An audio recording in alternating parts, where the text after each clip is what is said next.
let's summarize then. Let's see what we actually think of the Switch 2 in review. I'm going to go to you first, Oliver, for your thoughts here. I mean, has this landed where you expected? Anything untoward? What do you particularly like, dislike? Yeah, just on the kind of hardware side and kind of overall impression side, I'm pretty happy with it. Overall, the hardware is performant, early games run well. The surprising thing for me, really, to go back to it, was the fact that so many games do a pretty good job of targeting that 1080p display, whether it's using DLSS to get there, as is the case in like some games like Pokemon, like Hogwarts, whether it's using high native resolutions and like otherwise, less ambitious titles like Mario Kart World, like a lot of the Switch 1 enhanced games. I think it's a pretty good story there. And I think actually going to 1080p makes a fair bit of sense, especially when you consider the fact that it gives you a really nice venue to upgrade some of those Switch 1 titles with enhancements on Switch 2. And it actually does look quite good on Switch 2. That's something I wasn't really expecting. I think the DLSS story is also pretty good here. The fact that DLSS is available and that at least a version of it is relatively cheap bodes well for the system. On day one, we're getting a title that uses DLSS to 4K, right, in Fast Fusion. That's something that's pretty impressive. And it has pretty intense content, so it does not work too well, but it's impressive. As the downside, of course, games are targeting low internal resolutions. There are issues with that. But yeah, overall, it's pretty impressive that there's like apparently at least like a probably a lower quality version from at least our visual impression of it, a lower quality version of DLSS that actually does work well in the system, that can actually enable it to achieve these like sky high output targets that Nintendo has that you'd normally not expect a system of this caliber to deal with. And it actually delivers a pretty convincing image and stills. Mm-hmm. So in terms of negatives on the hardware side in particular, obviously the screen is not that impressive. I'm really hoping for a SWOLED 2, a Switch 2 OLED unit at some point in the near future, maybe the next couple of years. Because this display is really not what I wanted it to be, especially when Nintendo came out and said, this is a HDR panel. You do not expect a panel that goes to like 360, 400 nits to be advertised as an HDR panel without any kind of local dimming. That's a big disappointment. The blurring issue, the persistence issue, again, it annoys me. I'm normally not sensitive to these kinds of things, and it annoys me and it makes me a little bit peeved, unfortunately. So that's not very good.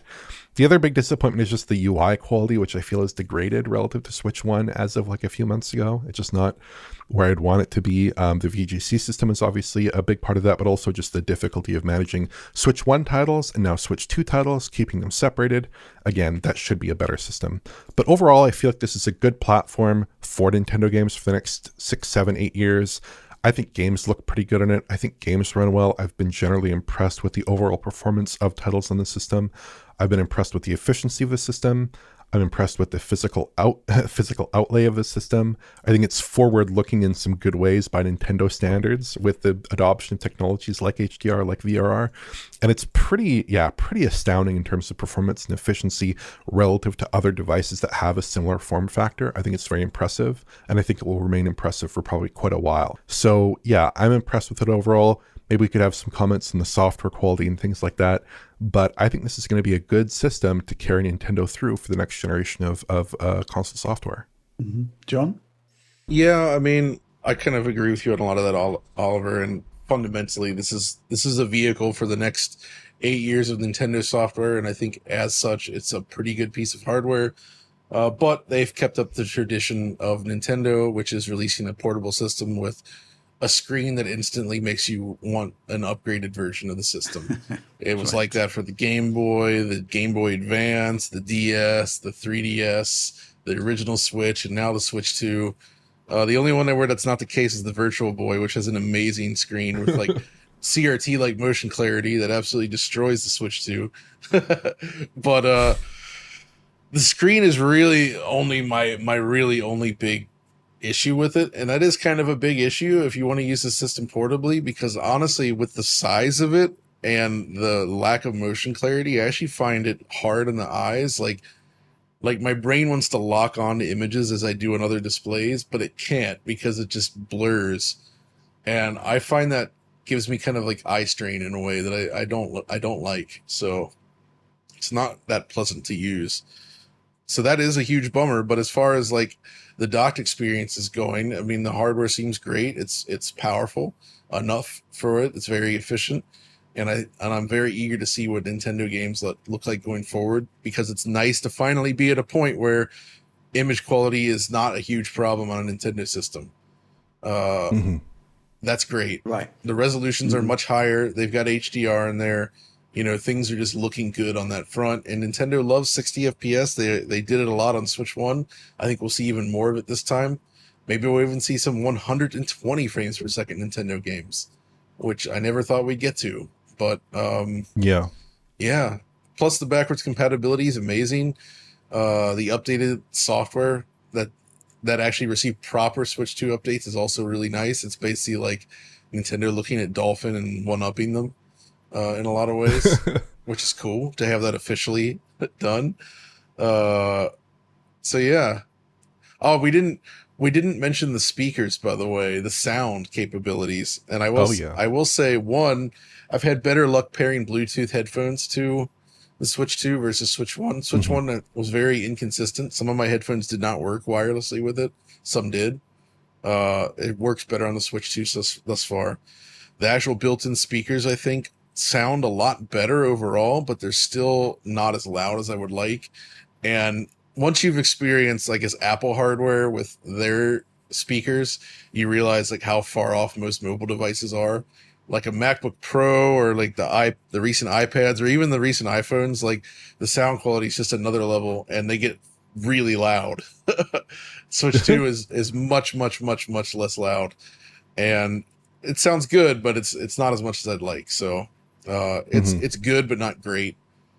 I do love the Joy-Con, the magnetic system. I think that's cool, and it does have that little bit of wobble I mentioned, but it's still better than the rail system, and it feels very satisfying to use. And yeah, I mean, I think it's not perfect, but it's quite a nice improvement over the original Switch, and it should serve well as that Nintendo vehicle. Hmm. Yeah. My thoughts on it. I mean, I won't go into the screen side of things as you two have gone into A lot. very good depth on that.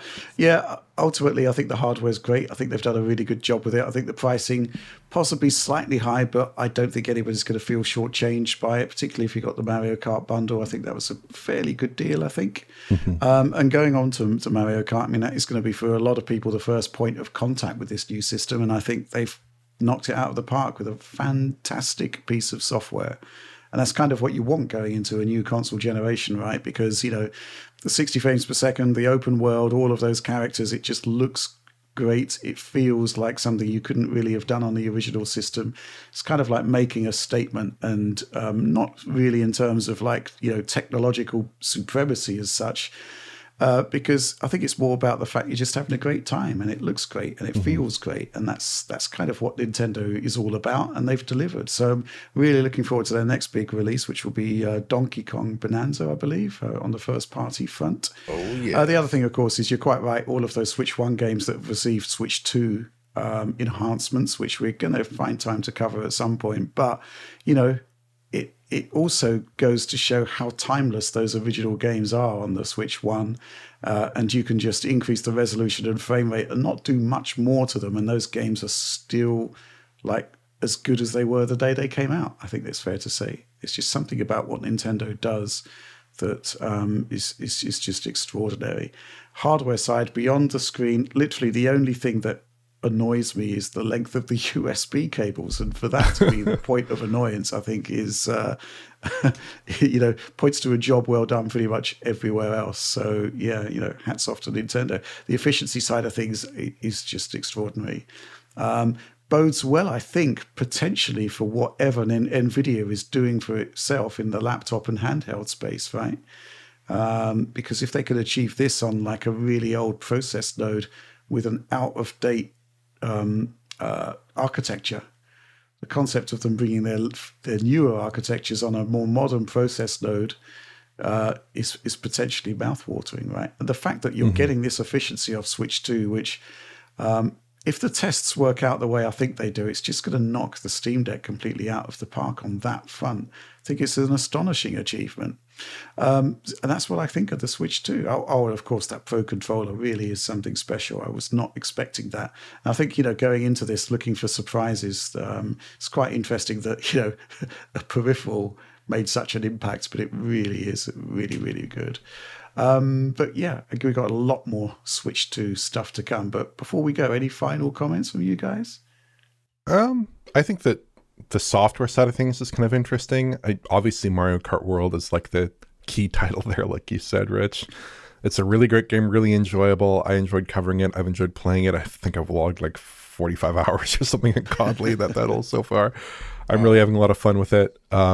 Fast Fusion is also great. It's a little bit slower than Fast RMX, which I quite liked. It's a fun game. It's really enjoyable in the same way that those old fast racing games were. Really getting my kicks out of that. There are some great ports. Hogwarts Legacy, I think we're going to probably cover that at some point. It's a great port. It's quite a good port. Cyberpunk is quite a good port. The patched Switch 1 games are great. The Switch editions are great. Switch 2 editions are great. The biggest upgrade of those would probably be Pokemon, which will have some content out I think, before this video, which is totally transformed in image quality and performance. It's a huge boost. Overall, I have a pretty solid impression of the software quality on Switch 2. I think the launch lineup has a good number of solid games in it. Not that many new games, only really 2 big new games by my count, but it has a pretty solid lineup, I think, compared to the 3DS, which didn't really launch with any big games, compared with the Wii U, which, again, didn't really launch with any really big games. On Switch 1, famously, it had Breath of the Wild at launch, which is kind of a hard title to compete with. That was not an exclusive. It was also on Wii U, but, of course, very few people owned a Wii U, relatively speaking. But Switch 2 has Mario Kart World, which I think is kind of on that same caliber as being a big exclusive. I'm not going to say that it's as good or not as good or whatever. People can come to their own conclusions in that one, but it certainly is a big title there on day one, and it has greater third-party support from big publishers. I think we're seeing that on with Switch 2 early on. We're seeing titles like Elden Ring, Cyberpunk, Final Fantasy VII Remake, titles like this that are coming in the first year of the system's life cycle, and I think that's really impressive to be there. And Switch 1 was not really on that same level with third-party support in its early days. So I think that's quite important and quite interesting. And I think a lot will depend on like the extent to which we see something like a Nintendo Direct in the next few months, perhaps, outlining some more of their third-party support in particular. Because I feel like from the first 2 summer showcases, from the 3 summer showcases that we saw earlier this month, that there probably is some untapped powder on the Switch 2 front, because almost every single game that got announced did not list a Switch version or a Switch 2 version. I kind of feel like they're keeping their powder dry for that, for a Switch 2 dedicated event. I think they will probably have an event at some point to outline more of their plans, but I think so far the software lineup is pretty good. I don't know what you think, John, but I'm pretty happy with it overall. Yeah, I mean, I echo a lot of what you said. I do think, though, the one thing they have to be cautious with is just the more I hear from developers and publishers and such, Nintendo is being very cagey about announcing new software. They're preventing people from encouraging developers not to announce Switch 2 games too quickly. Perhaps don't port this game to Switch 2, making it a little bit slower to get development hardware than some companies might like. It feels like the rollout is very frustratingly slow in a way that could impact the coming year in terms of a number of games. Because in addition to that, Nintendo doesn't have the Wii U lineup to lean on in terms of porting games over. We already kind of know what the rest of this year looks like from Nintendo for the most part, right? And some of that stuff's also still multi-platform, like Metroid Prime 4. So I'm just a little bit worried that they're being too cautious right now, and it might result in more of a software drought than we expect going forward. So I don't yet know what that's going to be. That's one concern I have going forward, aside from the hardware itself. The final thing about the hardware, though, before we hop off here, I didn't mention the little rubber pads. I like those things. Do you notice those? Oh, yeah. On the bottom when you sit on your desk or set it down, it's like these little tiny rubber feet that just makes it so that when you set the Switch down that way, it doesn't feel like it's clunking directly on the surface. It's a very tiny little thing, but it's an appreciated difference. And also, the kickstand is surprisingly strong and nicely made. So I'm actually happy with that aspect of the system as well. Yeah, absolutely. I think from my perspective, the thing I'm looking forward to, and I've sort of alluded to it before, it's Star Wars Outlaws, right? I mean, we can talk about yeah. Cyberpunk as a benchmark game, and it is, but it is ultimately a scalable game. And there are certain game engines that were devised with the current generation consoles in mind and were kind of, made to work on an Xbox Series S, if you like. Yeah.